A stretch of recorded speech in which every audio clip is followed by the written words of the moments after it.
नमस्कार मेरे प्यारे बच्चों, आप सभी का दिल खोल कर स्वागत है आपके अपने प्यारे से यूट्यूब चैनल दी ऑनलाइन कोचिंग में। दोस्तों मैं हूं नितेश। तू हंस तू मुस्कुरा तू रोना कम कर दे, जिंदा है तो जिंदगी के नाक में दम कर दे। और शरीफों में कोई चोर नहीं होता, लाइब्रेरी में कोई शोर नहीं होता, सावन में आजकल कोई मोर नहीं होता, और धंधे में कोई 100% प्योर नहीं होता। पर एक बात की तो फुल गारंटी है कि जो TOC चैनल से पढ़ाई करता है कभी किसी सब्जेक्ट्स में बोर नहीं होता। तो चलिए जल्दी से कमेंट्स वगैरह करके बता दीजिए आप सभी लोग कैसे हैं। और बेटा आज के इस वीडियो के अंदर हम शुरू करने वाले हैं नया चैप्टर बिंदास निर्देशांक ज्यामिति, मतलब कि कोऑर्डिनेट ज्योमेट्री। आज हम इस चैप्टर में एक्सरसाइज करने वाले हैं। हमने इस चैप्टर में क्या क्या था, दो बिंदुओं के बीच की दूरी क्या होती है और विभाजन सूत्र क्या होता है, सब कुछ बता दिया हूं। तो आज के इस वीडियो के अंदर हम सीखेंगे दो बिंदुओं के बीच की दूरी को निकालना। किसको? दो बिंदुओं के बीच की दूरी को निकालना। दो बिंदुओं के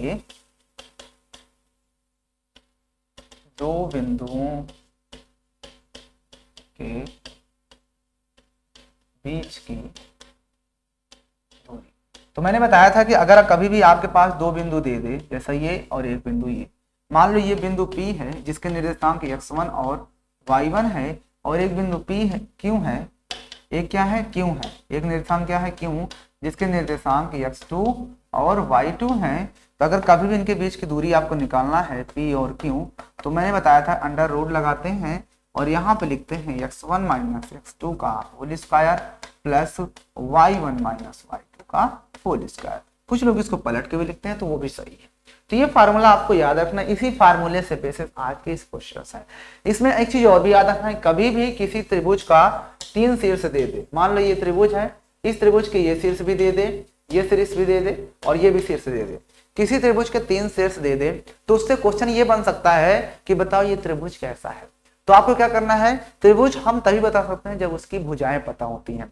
तो अगर हमें उसकी भुजाओं की लेंथ पता हो गई तो हम आसानी से बता सकते हैं। कैसे? अगर किसी त्रिभुज की तीनों भुजाएं बराबर हैं 10 10 10 10 है ना, तो इसका मतलब वो समबाहु त्रिभुज है। अगर कोई दो भुजा बराबर है इसका मतलब वो समद्विबाहु त्रिभुज है। तो अगर एक भी नहीं बराबर तो विषमबाहु है। तो हमारे पास बिंदु तो यहाँ पर निर्देशांक के फॉर्म में दे देगा, एक बिंदु यहाँ पर दे देगा, एक बिंदु ये। तो आपको पता है कि ये बिंदु से और इस बिंदु के बीच की दूरी लगाकर हम इन दोनों पॉइंट से इसके बीच की दूरी निकाल सकते हैं। तो यहाँ पर इसके बीच की दूरी हम आसानी से निकाल लेंगे। फिर उसी तरह से इसके और इसके बीच की दूरी निकाल लेंगे तो इसकी लेंथ आ जाएगी, इसके बीच की दूरी निकालेंगे तो इसकी लेंथ आ जाएगी, है ना। तो इस तरह से हम सारी लेंथों की भुजाओं की लेंथ आ गई। अब हम देख के आसानी से बता सकते हैं, अगर तीनों भुजा बराबर आई होगी तो समबाहु, दो बराबर आई होंगी तो समद्विबाहु, एक भी बराबर नहीं होगी तो विषमबाहु। सिंपल है ना। इसी तरह से नहीं हमें वर्ग को भी, कोई हमारे पास क्वाड्रिलेटर दे देगा, कोई हमारे पास चतुर्भुज दे देगा, उसके सभी शीर्ष दे देगा, इसको भी दे देगा आपको, इसको भी दे देगा, इसको भी दे देगा और इसको भी दे देगा। फिर वो पूछेगा इसमें से कि बताओ ये जो चतुर्भुज है ये किस प्रकार का है, चतुर्भुज का प्रकार बताइए कि चतुर्भुज का प्रकार किस तरह का है। तो बहुत ही आसान है चतुर्भुज का प्रकार बताना। आपको ये वाला पॉइंट पता होगा और ये भी पता ही होगा तो इनके बीच की दूरी निकाल दो। ये पता होगा और ये पता होगा तो इनके बीच की दूरी निकाल लो। ये पता है, ये पता है, इनके बीच की दूरी निकाल लो। ये पता है, ये पता है, इनके बीच की दूरी, यानी चारों भुजाओं को दूरी निकाल लो। चारों भुजाएं पता हो गई। अब चारों भुजाएं हो सकती है बराबर आ जाए, हो सकता है आमने सामने के बराबर हो, तो इससे हम अंदाजा लगा सकते हैं कौन सा त्रिभुज है। सपोज करो कि इसको हमने सॉल्व किया, इसकी सामने सामने की भुजाएं बराबर आ गई। तो अगर सामने सामने की भुजाएं बराबर आ गई तो इसका मतलब यहाँ पर अब दो कंडीशन हो सकती है, या तो वो रेक्टेंगल होगा या तो फिर समांतर चतुर्भुज होगा। तो इसलिए हमको अब उसके डायगोनल्स को भी निकालना पड़ेगा। क्या बेटा? डायगोनल्स को भी निकालना पड़ेगा। अगर हमने इसके डायगोनल्स को भी निकाल लिया, भाई तब वो भी बराबर आ गया, तो इसका मतलब क्यों सिद्ध हो गया कि भाई वो तो रेक्टेंगल है, क्योंकि रेक्टेंगल की प्रॉपर्टी यही कहती है कि जिसकी अपोजिट साइड्स बराबर होती हैं और दोनों विकर्ण बराबर होते हैं तो वो आपस में वो एक रेक्टेंगल होता है, वो एक आयत होता है। ठीक है ना। उसके बाद अगर मान के चलो इसकी आमने सामने की भुजाएं बराबर हो गई होती और हम इसको विकर्ण को निकालते, ये बराबर नहीं आते, तो इस सिचुएशन में वो एक समांतर चतुर्भुज आ जाता, क्योंकि समांतर चतुर्भुज के विकर्ण बराबर तो नहीं होते लेकिन उसके बराबर समद्विभाजित करते हैं। तो उस सिचुएशन में फिर वो हो जाता है समांतर चतुर्भुज। ठीक है ना। अब दूसरी कंडीशन देखो, बाय द वे कि हम इसको सॉल्व करते और इसकी चारों भुजाएं बराबर आ जाती। क्या? इसकी एक चारों भुजाएं बराबर आ जाती। इसका मतलब कि ये भुजा इसके, ये भुजा, सारी भुजाएं बराबर हो जाती। इसका मतलब अभी इसकी कंडीशन ये हो गई कि जिसकी सभी भुजाएं बराबर होती है वो समचतुर्भुज भी होता है और वर्ग भी होता है।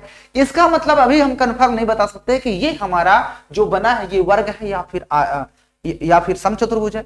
तो इसके लिए हमें पता है कि समचतुर्भुज के विकर्ण जो होते हैं वो बराबर एक दूसरे को 90 डिग्री पर बाइसेक्ट करते हैं, एक दूसरे के बराबर नहीं होते, एक दूसरे को बराबर समद्विभाजित करते हैं। यानी कि जो समचतुर्भुज होता है उसके विकर्ण एक दूसरे को बराबर समद्विभाजित करते हैं, वो भी 90 डिग्री पर। बराबर नहीं होते, लेकिन जो वर्ग होता है उसके विकर्ण आपस में बराबर होते हैं। तो हमने तो यहाँ पर सिर्फ और सिर्फ उसकी साइड को निकाल करके हम तो बता नहीं सकते कि कैसा है। तो हमने साइड निकाला, सारी भुजा बराबर, तो कह दिए वर्ग है। गलत हो गया भाई, समचतुर्भुज हो सकता है ना वो, इसलिए उसके विकर्ण को भी निकालो। अब विकर्ण को देखो, अगर विकर्ण भी बराबर आ गया, भुजा भी बराबर, विकर्ण भी बराबर, तो वो फिर वर्ग हो जाएगा। अगर तुमने निकाला और यहां पर इसके सिर्फ और सिर्फ भुजाएं बराबर आई हैं, इसके जो विकर्ण है वो बराबर नहीं आए, तो फिर वो समचतुर्भुज हो जाएगा। तो इन सभी बातों को आपको याद रखना है, तभी आप क्वेश्चंस इस एक्सरसाइज के कर पाओगे। तो चलिए बिना किसी देरी के आज के इस सेशन का एंजॉय करते हैं। तो आइए क्वेश्चन पे चलते हैं। बेहतरीन लाजवाब तरीके के क्वेश्चंस यहाँ पर दिए गए हैं, आइए उन क्वेश्चंस को करते हैं और फिर आगे बढ़ते हैं। तुम दिल की धड़कन में रहते हो, रहते हो।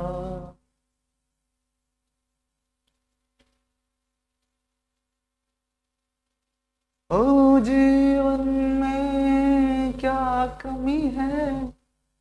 आइए क्वेश्चन पे आते हैं। आइए एक्सरसाइज पे जाने से पहले एक दो क्वेश्चन इसमें से देख लें क्या। आइए एक क्वेश्चन इसमें देखते हैं, कोई क्वेश्चन दिए हैं?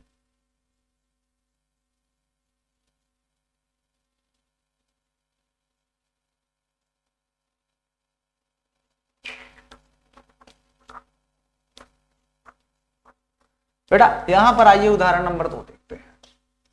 कहता है कि दर्शाइए कि बिंदु 1 7 4 2 -1 -1 -4 4 एक वर्ग के शीर्ष है। हमें यह सिद्ध कर देना है कि जो बिंदु दिए हैं वर्ग के शीर्ष हैं।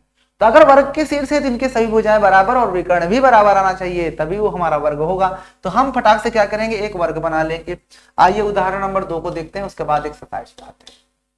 उदाहरण 2, हमें एक वर्ग दिया है, तो आइए एक वर्ग बना लेते हैं। ये हमारे पास एक वर्ग, इसका नाम भी आप अपने हिसाब से दे सकते हो। चलो ए, ये बी है, ये सी है, ये डी है। अब उसने दिया है सबके निर्देशांक, सीधे से लिखोगे, पहले 1 7 फिर 4 2। तो चलो इसको हम 1 7 मान लेते हैं, इसको 4 2 मान लेते हैं। अगला -1 -1 4 -1 फिर ये है 4 -1 ना, -4 4, ये है -4 4। तो कहता सिद्ध करो कि ये एक जो बनाया गया है ये एक वर्ग है। तो इसका मतलब इसकी सभी भुजाएं बराबर आनी चाहिए और इसके विकर्ण भी बराबर रहना चाहिए। तो आइए पहले हम शुरू करेंगे दो बिंदुओं के बीच की दूरी। तो हम पहले ए बी के बीच की दूरी निकालेंगे। तो हम इसको x1 मानेंगे, इसको y1, इसको x2, इसको y2। ये तो पता ही है ना। तो हम निकालेंगे ए बी के बीच की दूरी। तो ए बी बराबर क्या होगा, आपको पता ना फार्मूला, एक बार लिखेंगे, x1 - x2 का whole square plus y1 - y2 का होल स्क्वायर, यही होता है। चलिए तो x1 कितना है आप देख सकते हो, ये मतलब 1 है। तो 1 - x2 कितना है, 4 है, तो रख दो, का होल स्क्वायर प्लस y1 कितना है, 7 है, और माइनस y2 कितना है, 2 है, 2 का होल स्क्वायर। आप यहां से देख सकते हो ये हो जाएगा आपका 4 में से 1 गया 3, तो -3 का स्क्वायर कर दो, और ये प्लस 7 में से 2 गया 5, तो 5 का स्क्वायर कर दो। 3 त्रिक का 9 हो जाता है, और प्लस 5 × 5 = 25, और 25 9 कितना होता है, 9 × 5 = 14, 34, ठीक है ना। ओके, इकाई आप लिखना हो तो यहाँ पे लिख सकते हो, आप पे डिपेंड है। जरा देख लेता हूँ इसके आंसर में इकाई वगैरह लिखता है या नहीं, नहीं लिखता। यहाँ पर देखो इसने कुछ भी नहीं लिखा, क्या यहाँ पर इसने कुछ भी नहीं लिखा। तो एक काम करते हैं, हम भी नहीं लिखते, लिख दोगे तो गलत नहीं है। आइए ए बी के बाद हम निकालते हैं बी सी। अब हम निकालेंगे ये बी सी की लेंथ। तो बी सी की लेंथ निकालने के लिए आपको इन दोनों से फिर से x1 y1 किसी न किसी को मानना पड़ेगा। तो चलिए हम इन दोनों में से एक को मान लेते हैं, एक को मान लेते हैं y, ठीक है ना। आप चाहते तो इसको भी x1 y1 मान सकते हो, इसको x2 y2, आप पे डिपेंड है। मैंने इसको x1 y1 मान लिया, इसको x2 y2, ठीक है ना। तो अब देखो हम BC के बीच की दूरी निकालते हैं। तो BC बराबर फार्मूला यही होता है, मैं यहाँ पे लिख दिया हूँ, आप बार बार लिखो, मैं यहाँ पे देख के लिख रहा हूँ। x1 - x2, तो x1 कितना है -1, तो -1, और माइनस y2, x2 कितना है -4, ठीक है, whole square plus y1 - y2, y1 है -1 -y2 कितना है 2 है, 2 का स्क्वायर, ठीक ना। तो आप यहाँ देख सकते हो ये अंडर रूट कितना आ जाएगा, ये 4 1 5 5 5 25 हो जाएगा, है ना। और यहाँ पर देखो माइनस का 2 हो जाएगा, माइनस का 3 तो -1 तो -3 हो जाएगा, -3 का स्क्वायर तो प्लस का 9 कितना आएगा √34, ठीक है ना। इसी तरह से AB BC, अब जब आप CA निकालोगे तो वो भी इतना ही आएगा √4, फिर AD निकालोगे तो भी कितना आएगा √34, ठीक है ना। ये तो हो गई बात। अब इसको भी हमने निकाला ना, इसको भी √34 आया, ये भी √34 आया। अब इस तरह से आप इसको भी निकाल लोगे ना, इसको तो ये 134 आएगा, ये भी 34 आएगा, है ना। अब हमें क्या चाहिए बेटा, अब हम दो और निकालेंगे, क्या विकर्ण निकालेंगे। तो विकर्ण इसको मिला दो, क्या BD, तो BD बराबर क्या होगा, वही फार्मूला √ करके मानना पड़ेगा। इसलिए मैं क्या करता हूँ, इसको उठा के यहाँ पे रख लेता हूँ और इन दोनों को x1 y1 मान करके अब इनके बीच की दूरी निकालता हूँ, ये कितना आएगा। तो क्या होगा x1 - x2, तो x1 है -4 - x2 कितना है 4 का होल स्क्वायर, फिर प्लस y1 - y2 तो 4 - 2 का होल स्क्वायर, तो कितना हो जाएगा देखो 4 4 8 -8 -8 का स्क्वायर 64, और फिर ये 4 में से 2 गया तो 2 का स्क्वायर 4 कितना आ जाएगा √68। अब BD हो गया, अब इसको भी मिला दो AC, तो अगर आप AC निकालना चाहते हो तो क्या होगा क्या होगा, अब इसको मान लो x1 x2 y1 y2, तो हम मान लेते हैं इसको x1 x2 और इसको मान लेते हैं y1 y2, तो इसको यहाँ पे रख लेते हैं, ठीक है ना, थोड़ी देर के लिए। तो चलो x1 कितना है -1, तो -1 और फिर -x2 2 है, मतलब 1 है का होल स्क्वायर, फिर प्लस फिर y1 - y2 तो y1 -1 है माइनस y2 कितना है देखो 7 है का होल स्क्वायर, यहाँ पर कितना हो जाएगा √1 1 2, तो 2 का स्क्वायर 4, फिर प्लस 7 1 कम 7 7 1 8 8 64 64 4 कितना होता है 68। Very good. यहाँ पर देखो, यहाँ पर भी जो विकर्ण आ रहा है वो भी √68 ये वाला आया और ये वाला आया 68 √68, इसका मतलब इसके विकर्ण भी आपस में बराबर आ रहे हैं, तभी भुजाएं बराबर और इसके विकर्ण भी बराबर। तो आप लिखोगे यहाँ चतुर्भुज ABCD के सभी भुजाएं तथा विकर्ण भी बराबर हैं, अतः यह एक वर्ग है, ठीक है, सिंपल है ना। तो इस तरह से इन क्वेश्चन को सॉल्व करना है। तो दो बिंदुओं के बीच की दूरी कैसे लगती है वो भी आपको यहाँ पर दिख गया होगा। तो आइए एक्सरसाइज पे अब चलते हैं सीधा, तब क्वेश्चन वही है। आइए एक्सरसाइज पे आते हैं। पहला question, here is the very first question, here is the very first question is बिंदुओं निम्नलिखित बिंदु दिए गए हैं जिनके बीच की आपको दूरियां निकालना है। पहला बिंदु आपके पास दिया गया है 2 3 4 1, इनके बीच की दूरी बताना है। तो आइए पहला क्वेश्चन को देखते हैं। दो बिंदु दिए गए हैं, मान लो ऐसे, आप चाहो तो इसमें P और इसको Q मानकर लिख सकते हो ताकि आसान हो जाए क्वेश्चन। तो कितना दिया 2 3 4 1, ये 2 है 2 3, ये आपका है 4 1। तो एक काम करो, इसको आप x1 और y1 मान लो, इसको आप x2 और y2 मान लो। इनके बीच की दूरी निकालना है। तो आपको पता है ना कि दो बिंदुओं के बीच की दूरी क्या होती है PQ, तो PQ बराबर होता क्या है √x1 - x2 का होल स्क्वायर प्लस का y1 - y2 का होल स्क्वायर, यही होता है। तो आप देखो PQ बराबर क्या हो जाएगा √x1 क्या माने हो आप 2, तो 2 माइनस x2 कितना है 4 है, तो 4 का होल स्क्वायर कर दो, प्लस y1 बेटा 3 है माइनस y2 कितना है 1 है, तो 1 का स्क्वायर। तो यहाँ से आप देख सकते हो कि PQ बराबर हो जाएगा 4 में 2 गया 2, तो माइनस का 2 का होल स्क्वायर और प्लस का यहाँ पे कितना हो जाएगा 3 में से गया 2, तो 2 का स्क्वायर। तो यहाँ से आप देख सकते हो कि PQ बराबर कितना आ जाएगा 2 दूनी 4 प्लस 2 दूनी 4। तो आप यहाँ सीधे सीधे लिख सकते हो PQ बराबर √2 दूनी 4 4 8। तो आपके पास यहाँ से PQ बराबर कितना आ गया, इसको आप क्या लिख सकते हो 8 को 2 गुणा 2 गुणा 2, ये लिख सकते हो ना। तो आप यहाँ से आप ध्यान से देखोगे तो PQ बराबर आप लिख सकते हो 2√2, और यही इस प्रश्न का आंसर हो जाएगा। अब बताओ कहाँ नहीं समझ में आया, ठीक है ना भाई। 4 को हम 2 दूनी 4 दूनी 8, 2 2 में से 1 बाहर आ गया, ठीक है। इस तरह से क्वेश्चंस करते हैं। आइए अगला क्वेश्चन चलते हैं, अगला क्वेश्चन को भी करते हैं।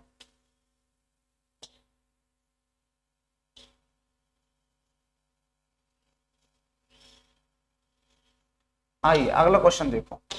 अगला क्वेश्चन जो आपके पास दिया है, क्या दिया है उसको भी देख लो। मैं इसी में देखो कर लेता हूं क्वेश्चन। ये आपका है दूसरा क्वेश्चन। आइए देखिए इसी का सेकंड क्वेश्चन, इसी का सेकंड क्वेश्चन क्या है, ठीक है ना। देखिए सेकंड क्वेश्चन, सेकंड क्वेश्चन में है -5 7, -5 7 और यहां पर क्या है -1 3, ये क्वेश्चन।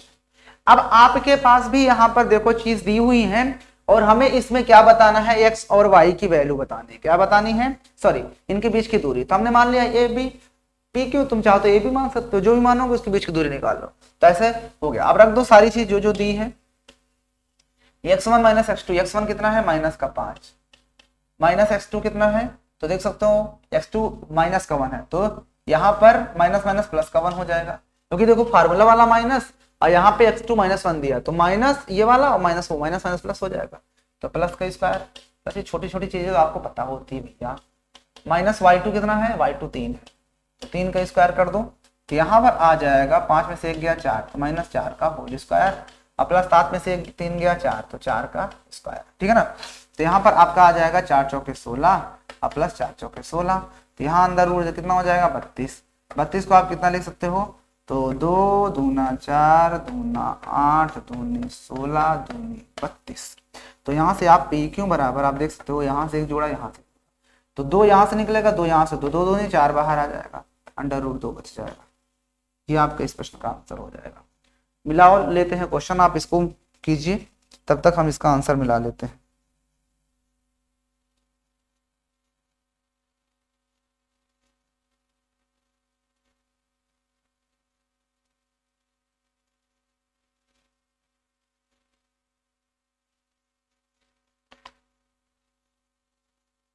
√2 आंसर आ रहा है, यस। देख लो इस क्वेश्चन को भी। अगला क्वेश्चन मजेदार है, वो थोड़ा सा हटके है, तो आइए उसको जरा भी देख लेते हैं। आइए थर्ड क्वेश्चन देखते हैं। पूरा ही हटा दिया क्या,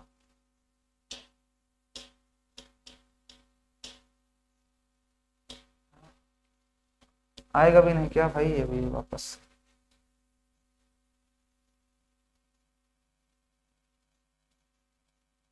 हाँ आ गया, आ गया। इसको ना पूरा हटाना नहीं, इसको यहां से सिर्फ हटाना, जब अपना काम इतने में हो ही जाता है, क्या जरूरत है। चल दिया है ए बी -a -b, पहला है ए और बी, फिर है -a ये दिया है। कोई बात नहीं, ए बी देकर घबराना नहीं चाहिए, तो रख दो यहाँ पे पी के बराबर क्या होता है फार्मूला, आपको पता है x1 - x2 का whole square plus y1 - y2 का होल स्क्वायर। हो गया, चलो चीज रख देते हैं, तो कितना हो जाएगा x1 आप देख पा रहे हो कितना है, x1 a है, तो a माइनस x2 कितना है, x2 a ही है। आप देख सकते हो यहाँ पे x1 - x2 a ही है, लेकिन माइनस में है, तो माइनस फार्मूला वाला और वो प्लस, तो प्लस का a हो जाएगा होल स्क्वायर, प्लस y1 कितना है b है, और -y2 भी b ही है, लेकिन माइनस का माइनस माइनस प्लस का होल स्क्वायर, तो ये आपका हो जाएगा a मिलकर के 2a का होल स्क्वायर, और ये हो जाएगा आपका 2b का होल स्क्वायर, ये हो जाएगा आपका 4a स्क्वायर, स्क्वायर करोगे ये भी स्क्वायर करने पर 4b स्क्वायर हो जाएगा। आप देख पा रहे हो दोनों में 4 कॉमन है, तो आपका बचेगा a square plus b square. अब आपको पता है जब रूट के अंदर 4 है तो ये बाहर आएगा तो 2 हो जाएगा, है ना, या अभी रूट के अंदर ही रहने दो, इसको आप 2 × 2 लिख सकते हो 4 को, और ये a square plus b square अभी ब्रैकेट में वैसे रह, ये 2 में से 1 2 बाहर आ जाएगा, √a square plus b square फंस जाएगा, और यही अपना आंसर आ जाएगा। अब बताइए कहाँ पर आपको समझ नहीं आया, जहां पर नहीं समझ में आया आप पूछ सकते हो, ठीक है ना। यस, इसका भी आंसर बिल्कुल सही है। देख लीजिए क्वेश्चन को, सारे क्वेश्चन ऐसे ही आसान आसान रहते हैं, बस थोड़ा सा दिमाग लगाने की जरूरत होती है। आइए अगला क्वेश्चन पे चलते हैं, तो क्वेश्चन नंबर 2। दूसरा क्वेश्चन कहता है कि बिंदु 2 0 मतलब कि मूल बिंदु, 0 0 मतलब मूल बिंदु होता है, और 36 15 के बीच की दूरी ज्ञात कीजिए। अब क्या आप अनुच्छेद 7.2 में दिए गए दो शहरों ए और बी के बीच की दूरी निकाल सकते हो। तो अनुच्छेद जो ऊपर से दिया है भाई, चित्र देखने की जरूरत नहीं है, कोई भी अनुच्छेद हो, दो बिंदु के बीच की दूरी हम निकाल सकते हैं। यहाँ पर दो बिंदु हैं ए और बी, दो शहर ही हैं, तो दो शहर के बीच की दूरी नहीं निकाल सकते हो? अरे थोड़ा सा कॉमन सेंस लगा लो, किसी के बीच की दूरी नहीं निकाल सकते हो? यहाँ से तो यहाँ से यहाँ तक, मान लो एक शहर यहाँ पे रहता है, एक शहर यहाँ पे रहता है, तो इनके बीच की दूरी नहीं निकाल पाओगे, तो उसमें देखने की क्या जरूरत है? तो यहाँ पर पूछ रहा है ना कि क्या आप अनुच्छेद 7.2 में दिए गए दो शहरों ए और बी के बीच की दूरी निकाल सकते हो? तो इसका तो आंसर पहली बात आप लिख लो हाँ, हाँ निकाल सकते हैं। अब यहाँ से इसके बीच की दूरी ज्ञात करना है, किसके? दूसरा क्वेश्चन में 0 किसके पॉइंट 0,0 और 36-15 के बीच की दूरी है ना, यही है ना 36-15।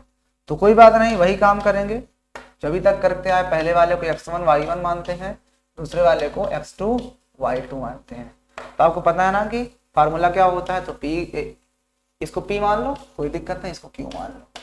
तो p q बराबर क्या होता है, √x1 माइनस x2 का square plus y1 minus y2 का स्क्वायर। तो यहाँ से आपका पी क्यू बराबर आ जाएगा √x1 कितना है 0 माइनस x2 कितना है 36 का होल स्क्वायर और प्लस y1 कितना है, तो y1 आप देख सकते हो 0 है और माइनस y2 आपके पास है 15 का होल स्क्वायर। तो यहाँ से आप देख सकते हो कि पी क्यू अगर आप निकालना चाहते हो तो यहाँ से 36 बचेगा, तो माइनस 36 का होल स्क्वायर और ये हो जाएगा माइनस 15 का स्क्वायर। तो पी क्यू बराबर बेटा आपके पास आ जाएगा 36 का स्क्वायर कितना हो जाएगा, आता है? तो चलो कर लेते हैं, 6 36 हो जाएगा, 6 दूनी 12, 12 3 36, 37 38 39। भाई 6 36 होगा, 6 दूनी 12, 12 3 36, 37 38 39, 3 हासिल, 3 3 9 3 12, ठीक है ना। लेकिन स्क्वायर करने पर प्लस में ही हो जाएगा, 15 15 225 होता है। यहाँ से आप देख सकते हो कि पी क्यू बराबर आपने निकाल लिया कितना, जोड़ दो 6 5 11 होता है, 9 2 11 1 12 होता है, फिर 2 2 4 1 5 होता है और 1 आता है। अब यहाँ पर बात आती है कि पी क्यू बराबर कितना आएगा, तो 15 21 का आपको वो निकालना पड़ेगा। तो चलिए 15 और 21 का निकालते हैं। तो आइए इस वाले फॉर्म से कर लेते हैं, आता है ना ये वाला करना, किसको नहीं आता है? तो 3 से काटेंगे, 3 3 का 9 और इधर भी 3, इधर 3 3 6 9 6 15 2 1, कितने बार जाएगा? तो 6 का टेबल पढ़ोगे तो 1 में जा सकता, 6 कम 6 कितने बार जाएगा? एक बार तो नहीं जाएगा, एक से ज्यादा जाएगा। 6 दहम में 60, 6 दहम में 60, 10 बार तो नहीं जाएगा लेकिन 9 बार जाएगा। तो 9 बार करके देख लेते हैं। तो 9 9 18, इधर 78, 9 9 81 होता है, 9 6 54 और 54 8, 54 8 4 12 62 है ना। जो कट गया ना, इसका मतलब इसका जो स्क्वायर रूट निकलेगा ये कितना निकलेगा, इसको हम अंडर रूट के अंदर आप लिख सकते हो 39 गुणते 39, ठीक है ना। इसका मतलब ये हुआ कि आप यहां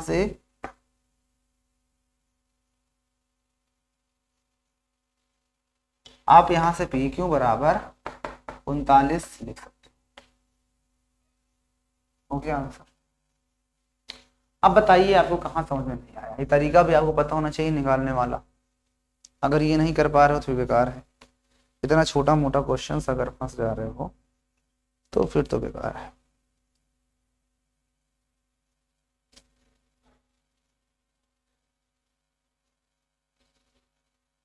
ठीक है, ठीक है। अब देखो यहाँ पर किलोमीटर दिया है क्या? कुछ किलोमीटर भी नहीं दिया, लेकिन आंसर में किलोमीटर दे रहा है। हो सकता है ये जो अनुच्छेद दिया है ना, ये जो दो शहर है उनके बीच की दूरी है। अब भाई जाहिर सी बात है, दो शहर होंगे तो उनके बीच की दूरी तो किलोमीटर में होगी ना। दो शहर पास पास थोड़े ना होंगे, कोई टॉय से शहर तुमने बनाया है तो चलो पास पास में। भाई जो शहर होते हैं जाहिर सी बात है दो शहरों के बीच, यहाँ तो दो दो मोहल्लों के बीच की, मोहल्लत नहीं कह सकते, एक शहर के अंदर ही दो गांव जो होते हैं या कस्बा कह लो, उनके बीच की दूरी किलोमीटर में होती है। तो भाई दो शहर अलग अलग हैं तो उनके बीच की दूरी किलोमीटर में होगी ही ना। तो आप चाहो तो यहाँ पर किलोमीटर लगा सकते हो तो ज्यादा सही लगेगा, ठीक है ना। आप यहाँ पे किलोमीटर लिख लो, यहाँ पर आप किलोमीटर भी लिख दो,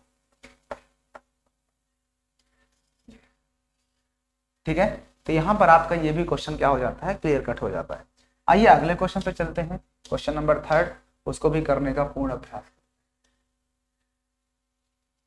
क्वेश्चन नंबर 3 यहाँ पर दिया गया है कि निर्धारित करो भैया कि एक बिंदु क्या बिंदु जो दिए हैं -1 -1 5 2 3 -2 -1 ये क्या संरेखी हैं। तो मैंने आपको बताया था लास्ट टाइम भी जब वीडियो को इंट्रोडक्शन पढ़ा रहा तब भी मैंने ये संरेखी जो वर्ड आया है इसको यूज किया था। तो संरेखी मतलब ये होता है कोलिनियर। कोलिनियर मतलब ये होता है कि जब 3 पॉइंट्स आपके पास दे दिए जाएं और वो तीनों पॉइंट एक ही लाइन पर हो, एक सीधी रेखा पर हो, वो हमारे संरेखी होते हैं। कहने का मतलब ये हुआ कि अगर एक पॉइंट यहाँ पर है, एक पॉइंट यहाँ पर है, एक पॉइंट यहाँ है, तो देखो इन तीनों को देखा जाए तो तीनों एक ही लाइन पर है, तो इनको संरेखी कहा जाता है। 3 पॉइंट एक लाइन पर होंगे तो संरेखी होंगे, ठीक है ना। इन्हें को इंग्लिश में कोलिनियस बोलते हैं। अब एक बात यहाँ पर ये बताना है कि आपको निर्धारित ये करना है कि क्या ये जो 3 पॉइंट्स दिए गए हैं ये संरेखी हैं या नहीं। तो कभी भी 3 बिंदु दे दे और उन्हें संरेखी सिद्ध करना हो। 3 पॉइंट दे दिए, मान लो एक पॉइंट ये दिया है कोई भी एक पॉइंट, और एक पॉइंट आपको बी दिया है और एक पॉइंट सी दिया है, ठीक है ना। अब इन्हें संरेखी प्रूव करना है। तो कभी भी अगर आपके पास 3 पॉइंट हैं, मान लो एक पॉइंट यहाँ पर था, एक पॉइंट यहाँ पर है, संरेखी का मतलब जाहिर से पता है ना कि एक ही लाइन पे होंगे, तो संरेखी वो तभी होंगे, मान लो ये ए है, ये बी है, ये सी है, तो उसमें से किन्हीं 2 छोटी दूरी जो होंगे, जो भी छोटी दूरी होंगी, जैसे यहाँ पर ए बी छोटी दूरी है और एक बी सी छोटी दूरी है, तो इन दोनों को जोड़ने पर जो पूरी दूरी आ रही है उसके बराबर आना चाहिए। अगर ये कंडीशन है तभी वो संरेखी होगी। ऐसा मान चलो कि आपके पास 3 बिंदु दिए हैं, एक ए बी दिया है और एक बी सी दिया है और एक सी डी ने सी ए निकाल दिया, ठीक है ना। तो इसमें से क्या आया कि 2 बिंदुओं की बीच की दूरी जो है वो एक तीसरी के बराबर है, ऐसा कंडीशन बनना है। यहाँ पर कहने मतलब ये किन्हीं भी 2 बिंदुओं के बीच की दूरी का योग, किन्हीं भी 2 बिंदुओं के बीच की दूरी का योग अगर तीसरी वाली जो दूरी दी है उसके बराबर आ गया तो इसका मतलब संरेखी होंगे। अब इसमें जरूरी थोड़ी है कि मैंने इसी क्रम में ले लिया, बस ये जानना है सबसे बड़ी भुजा दूरी जो होगी वो हमेशा 2 छोटी दूरियों के योग के बराबर आना चाहिए। तो जैसे यहाँ पर मैंने 3 बिंदु ले लिए, यहाँ पर ये वाला आया 12 मीटर लगा दे, चलो ये आया 5 मीटर, ये आया 7 मीटर, तो इसमें से अगर मैं इन दोनों को जोड़ूंगा, यानी कि अगर मैं BC और ये AC को जोड़ रहा हूँ, यानी कि 7 और 5 को, तो ये 12 आ रहा है जो किसके बराबर है, आप देख पा रहे हो AB के बराबर है। इसका मतलब ये हुआ कि आपकी जो लाइन होगी उसमें ये AB ये वाला होगा, तभी तो 12 आया, और C इसके बीच में कहीं पर होगा। अब देख लो, अब AC जो था वो 7 मीटर था और जो BC दिया था वो 5 मीटर था, तभी दोनों को जोड़ने पर ये टोटल दूरी 7 5 12 मीटर आई। तो ऐसी कंडीशन कभी भी बनेगी तो हमेशा वो संरेख होंगे। तो हमें तो पता नहीं है इस क्वेश्चन में कि कौन सा बिंदु कहां पर है, तो हम तीनों के बीच की दूरी निकाल लेंगे, उसके बाद आगे बात करेंगे। तो आइए क्वेश्चन नंबर 3 देखो ध्यान से। 3 पॉइंट दिए हैं, एक 5, यहां पर लिखेंगे 3 बिंदु जो दिए हैं, 3 बिंदु, एक को A मान लेते हैं, एक 5, एक को B मान लेते हैं 2 3, अब एक को C मान लेते हैं -2 -11, -2 -11, ठीक है ना। तब 2 बिंदु के बीच की दूरी निकाल लेते हैं।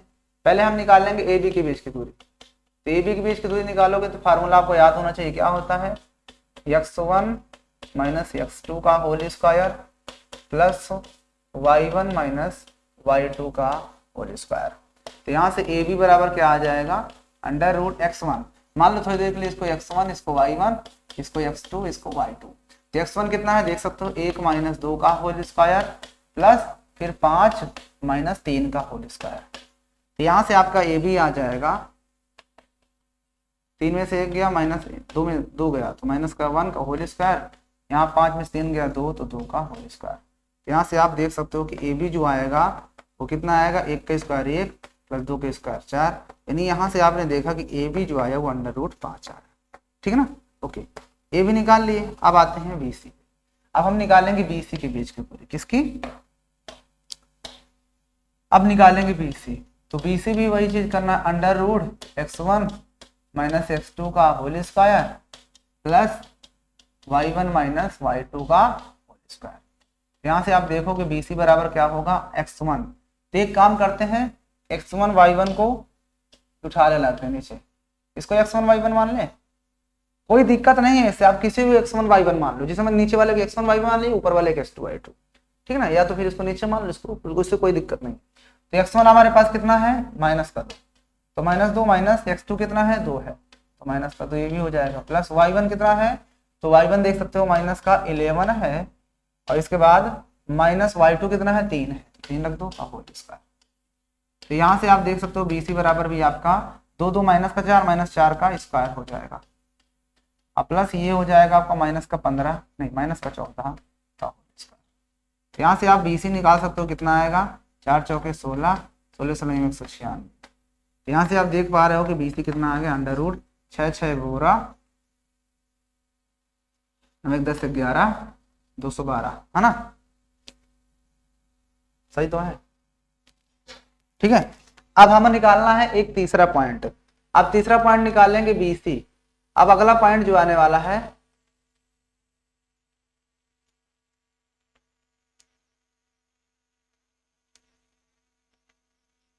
अरे क्या हो रहा है भाई,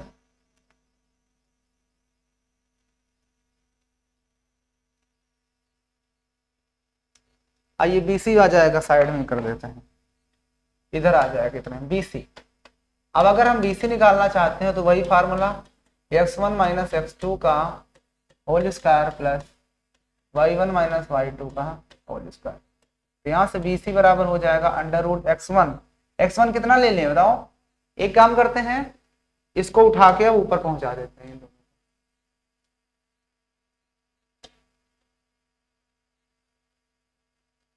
इसको x2 y2 मान लो, ठीक है।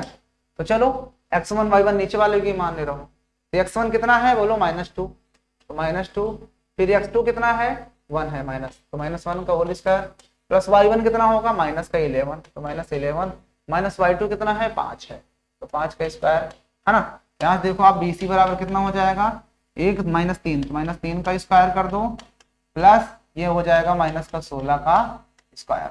यहाँ से आप देख पा रहे हो BC बराबर हो जाएगा 3 3 का 9 प्लस 16 16 100 नहीं बल्कि 256।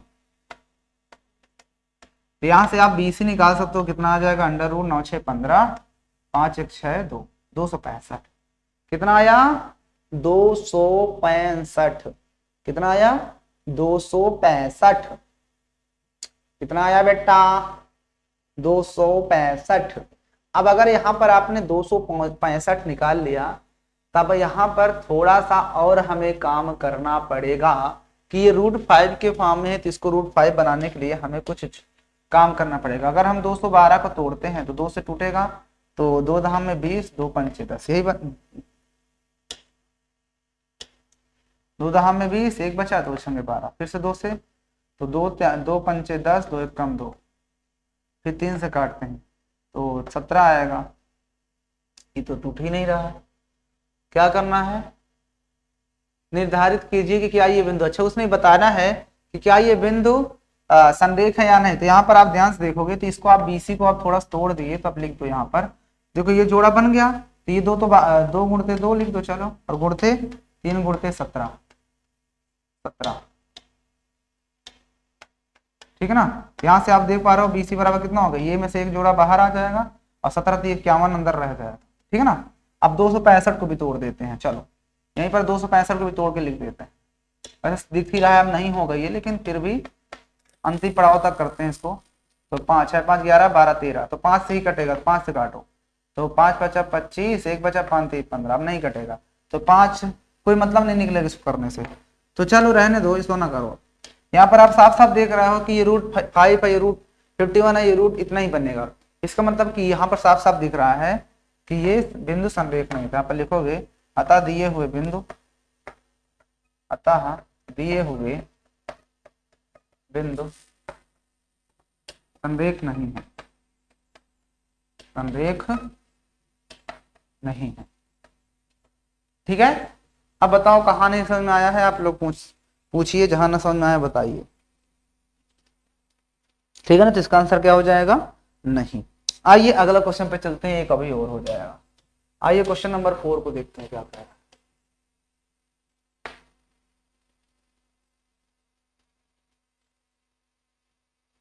चलिए क्वेश्चन नंबर 4 कहता है जांच कीजिए कि क्या बिंदु 5 माइनस 2 6 4 7 माइनस 2 एक समद्विबाहु त्रिभुज के शीर्ष हैं। हमें ये सिद्ध कर देना है कि जो दिए हुए बिंदु हैं क्या ये समद्विबाहु त्रिभुज के हैं। तो अगर बेटा ये समद्विबाहु त्रिभुज होगा, अभी बताया था कि अगर समद्विबाहु त्रिभुज होगा तो इसके किसी भी दो भुजाओं के बीच की दूरी बराबर होगी। अब कौन से दो त्रिभुज बीच की दूरी बराबर होगी वो तो पूरा निकालने पर ही पता चलेगा। तो आइए इस त्रिभुज में जांच करना है। तो इसका मतलब जाहिर सी बात है हो भी सकता है नहीं भी हो सकता है ना। तो वैसे जहां तक होगा तो आइए देखते हैं समद्विबाहु त्रिभुज को, क्योंकि ऑलरेडी एक क्वेश्चन आ चुका है ना के फॉर्म में। तो एक समद्विबाहु त्रिभुज बना लेते हैं। जब चीजें हैं तो इसका ही यूज कर लेते हैं। दो समद्विबाहु त्रिभुज बराबर दो साइड्स और ये मिला दो यहाँ पे। ये आपका बन गया ए बी सी। क्या बन गया? ये है ए, ये है बी। हम सिर्फ यहीं पे लिख लेते हैं। पहले क्या दिया है? 5 माइनस 2। क्या दिया है? 5 माइनस, हम इसको 5 माइनस 2 मान लिए। फिर है 2 3, ये है आपका 2 कामा 3। बी को हमने 2 नहीं 6 4 होगा भाई, ये 6 4 है, 6 4। और सी को क्या मान लिया जाए? 7 माइनस 2, ये है आपका 7 माइनस 2। हमें एक बताना है कि ये जो त्रिभुज है ये समद्विबाहु त्रिभुज है या फिर नहीं है। तो अगर इसे हमें समद्विबाहु त्रिभुज प्रूव करना है तो इसके पहले बीच की दूरियों को निकाल लेते हैं। तो आइए इसके बीच की दूरी पहले निकालते हैं। तो यहाँ पर समद्विबाहु त्रिभुज प्रूव करना है तो यहाँ पर लिखेंगे ए बी और सी। तो यहाँ ए बी निकाल लो, पहले ए बी निकाल लें। तो चलिए अगर ए बी आप निकालना चाहते हो तो यहाँ पर आपको इसको x1 और y1, इसको x2 और इसको y2 मानना पड़ेगा। तो यहाँ पर बिंदु के बीच की दूरी ए बी के बीच की दूरी। तो ए बी बराबर फार्मूला लिख दो। क्या होता है? x1 माइनस x2 का whole square plus y1 minus y2 का होल स्क्वायर बराबर क्या हो जाएगा? x1 कितना है बेटा? x1 आप देख सकते हो 5 है। तो मैंने ये 5 माइनस x2 कितना है? 6 है का होल स्क्वायर प्लस y1 कितना है?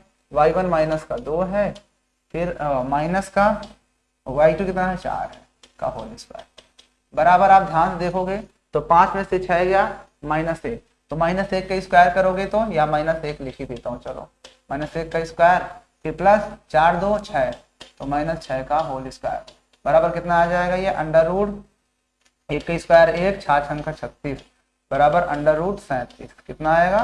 37। तो हमने ए बी को निकाल लिया। अब ए बी के बाद आता है बी सी। अब निकालेंगे बी सी को। तो बी सी बराबर जब निकालते हैं तो फार्मूला तो लिखा ही है। तो x1 कितना होगा? इसको मान लेते हैं। एक काम करते हैं, इसको घसीट के इधर कर देते हैं, इसके नीचे लिख देंगे, और इसको घसीट करके इनके नीचे रख लेते हैं।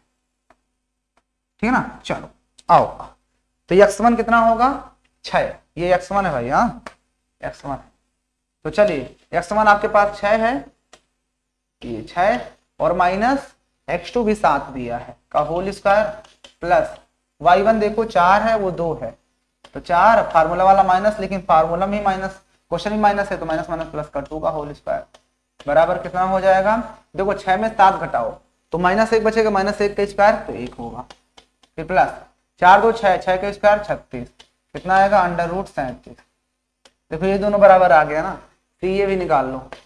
जहां तक ये बराबर तो खैर नहीं आना चाहिए क्योंकि समद्विबाहु त्रिभुज कह रहा है। तो अगर ये बराबर आ गया तो फिर वो समबाहु त्रिभुज नहीं होगा, समद्विबाहु नहीं होगा बल्कि समबाहु हो जाएगा। तो यहाँ पर इसको निकालने के लिए एक काम करते हैं, इसको फिर से ऊपर पहुंचाते हैं। तो x1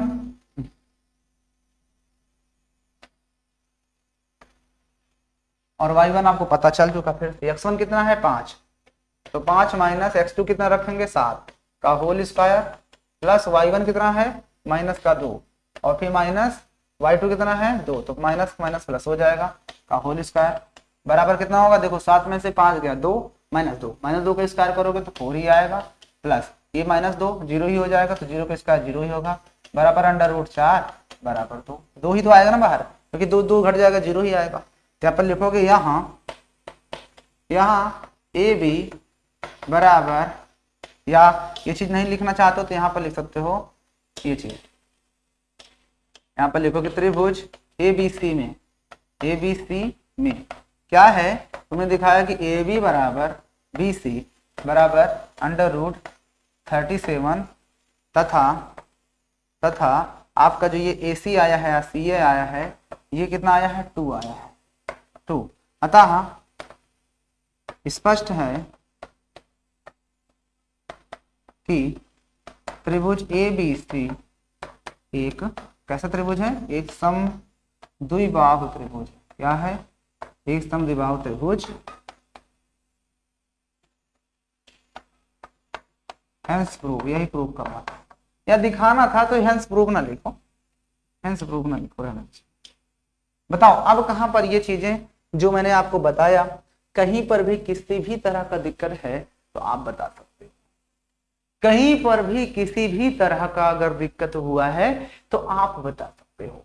देख लीजिए आपके सामने सारे क्वेश्चंस मैंने कर दिए, बड़ा ही प्यारा, बड़ा ही शानदार तरीके से क्वेश्चंस किए हैं।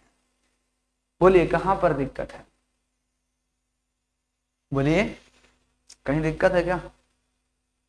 होठवा माध के गगरिया, दोनों नैना बाटा करिया, रानी चांदनी समाइल बाबदनिया में,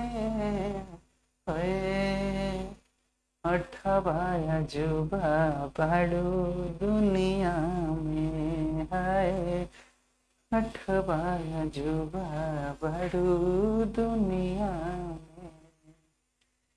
तो बस आज की इस क्लास को हम यहीं पे करेंगे फिनिश। मिलेंगे आपसे इसके आगे के जो क्वेश्चंस बच रहे हैं उनको नेक्स्ट वीडियो में कवर करेंगे, ठीक है ना। तो बड़ी ही प्यारी एक्सरसाइज है, बड़ी ही न्यारी एक्सरसाइज है, बढ़िया क्वेश्चन है। 4 तक हो चुके हैं, 5 6 के बाद 7 8 9 10 क्वेश्चन है। कोशिश करेंगे अगले एक्सरसाइज में खत्म करने की, ठीक ना। तो ठीक है, फिर इस वीडियो को यहीं पर करेंगे फिनिश और मिलेंगे आपसे फिर जल्द ही नई वीडियो के साथ नए अंदाज में। तब तक के लिए जय हिंद।